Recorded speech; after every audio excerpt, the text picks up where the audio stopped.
Assalamualaikum warahmatullahi wabarakatuh. Perkenalkan, nama saya Paujia, semester 2 dari program Studi Pendidikan Bahasa Sastra Indonesia dan Daerah.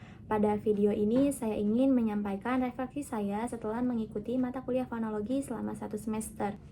Selama satu semester mengikuti mata kuliah fonologi, awalnya saya mengira kalau fonologi hanya tentang cara mengucapkan bunyi bahasa. Ternyata setelah mengikuti perkuliahan, saya baru memahami kalau fonologi mempelajari sistem bunyi bahasa secara keseluruhan.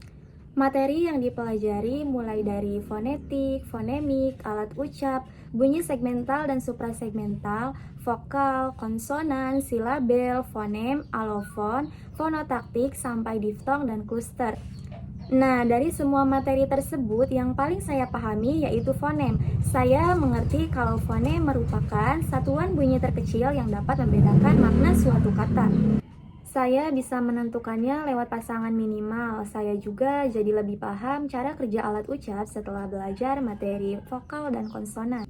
Namun, saya masih mengalami kesulitan pada materi alofon. Walaupun sudah memahami pengertiannya, saya masih sering merasa ragu ketika harus menentukan contoh alofon dalam sebuah analisis. Pengalaman belajar yang paling bermakna yaitu saat berdiskusi via Zoom dan presentasi kelompok.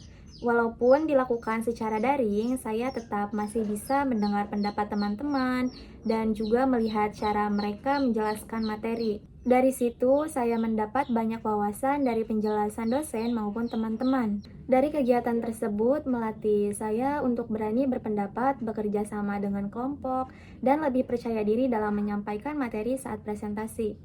Selama belajar fonologi, saya merasa kemampuan analisis saya juga berkembang. Awalnya, saya hanya melihat bahasa sebagai alat komunikasi biasa. Sekarang, saya mulai memperhatikan bagaimana bunyi diucapkan, bagaimana bunyi dapat memengaruhi makna, dan bagaimana setiap bahasa memiliki sistem bunyi yang berbeda. Pengalaman lain yang membantu saya yaitu saat mengerjakan tugas menganalisis struktur suku kata. Dari tugas itu, saya jadi lebih teliti dalam menganalisis bunyi dan pembagian suku kata. Saya tidak hanya menghafal pengertian silabel, tetapi juga memahami mengapa suatu kata memiliki suku kata yang terbuka dan tertutup, serta aturan apa yang berlaku dalam bahasa Indonesia. Menurut saya, fonologi sangat bermanfaat untuk calon guru. Dengan ilmu ini, nantinya saya bisa mengajarkan pelafalan yang benar dan membantu siswa membedakan bunyi yang berbeda makna. Sebagai saran, semoga di perkuliahan selanjutnya lebih banyak diberikan latihan dan contoh, khususnya pada materi alofon agar mahasiswa lebih mudah memahami materi tersebut. Terakhir, saya mengucapkan terima kasih kepada Ibu Saraswati MPD atas ilmu, bimbingan, dan kesabarannya selama mengajar mata kuliah fonologi. Semoga ilmu yang diberikan menjadi ilmu yang bermanfaat bagi kami semua. Amin. Wassalamualaikum warahmatullahi wabarakatuh.